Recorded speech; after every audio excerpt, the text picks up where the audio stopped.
They may look like beef cattle, they may sound like beef cattle, but they're not. Tonight, Turney's World travels out to Highland County, Virginia to show us a brand new breed.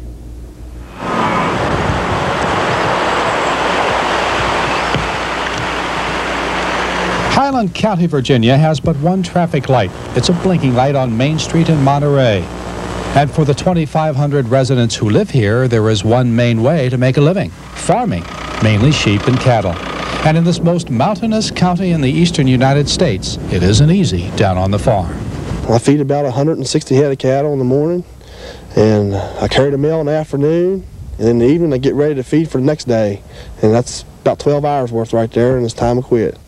Now, Steve is no different than any other Highland farmer, except he's getting a little steering help from his 6-year-old neighbor. Let's drive around a circle from the trough. And he is tending to the only beefalo farm here. There are few such farms in this part of the country. This one is owned by Jay Hirsch of Reston, Virginia. Beefalo is a cross between buffalo and beef cattle. And it is an animal. It is not a mixture of buffalo and beef. It is a hybrid. The meat animal tends to be about 19% buffalo, and its attributes are it's lower in fat, but it has flavor and tenderness of good choice beef. As an avocation, Jay and his family began this beefalo herd about 10 years ago when the idea first started out west. Since 1983, he's been taking about 50 to 100 animals to the market each year. The animals for market look about the same as, say, Herefords or Angus, but new breeders are specifically bred themselves, like Cinderella here. She is a 41% bison cross. If I want a new breeding animal, that's what the offspring would be. Why Highland County for a beefalo farm? Well, Hirsch liked the idea and he bought the farm. Why not, he says. It's a way to enjoy a new and apparently growing business. For the Hirsches, a family venture.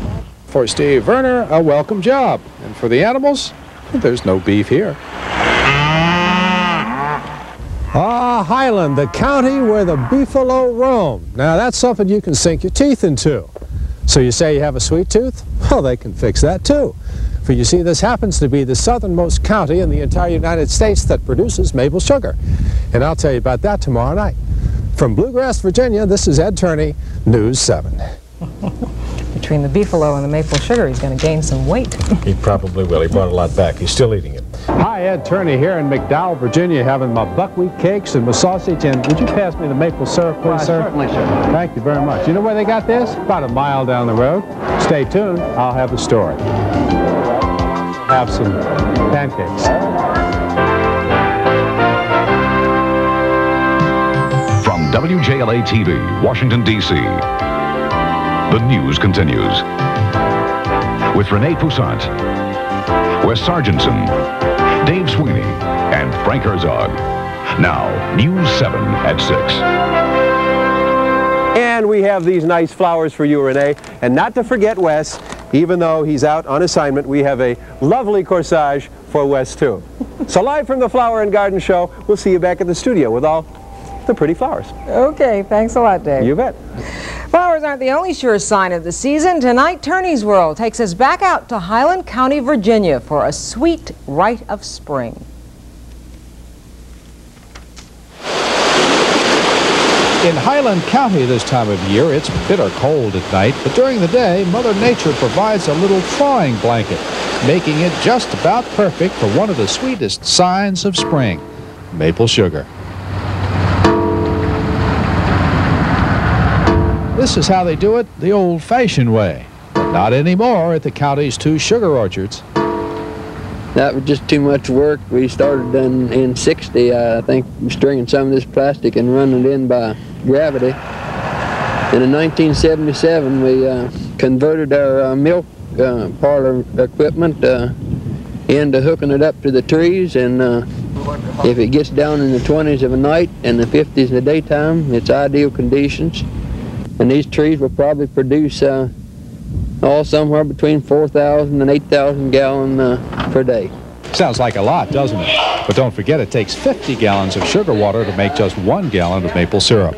And in the southernmost county in the United States to produce what they call the liquid gold, well, this small county with just a single traffic light and without even a movie theater turns from this to this, a tourist delight for 2 weekends of the Highland Maple Festival. Run in the sweet baby's arms. Run in the sweet baby's arms. I'm gonna lay around the shack till the mail train comes back, and I'm rolling in the sweet baby's arms. As many as 100,000 visitors flock to the towns in Highland for arts and crafts and generally to get a taste of the country life. Very good, Ed. Very good, very good. But to put the icing on the cake, so to speak, a stop by the Ruritan Club in McDowell is a must for a taste of regular or buckwheat cakes, topped off with, you guessed it, maple syrup. As a matter of fact, nearly all of the maple syrup produced this year in the county will be sold in the 4 days of the festival. A high time in Highland, but to Laura and Alice Vance, who've been making maple sugar for over 50 years, well, they like to see the tourists come and go. These people come in here from away from here and buy up some land and think you're in paradise, and the first thing you know, they want to leave. A little too cold for them. Yeah, too cold and too stormy. I'm rolling the sweet baby's arms. But for 2 weekends out of the year, Highland draws quite a crowd. Then, it's back to just a place where 2,500 people call home. This is Ed Turney, News 7.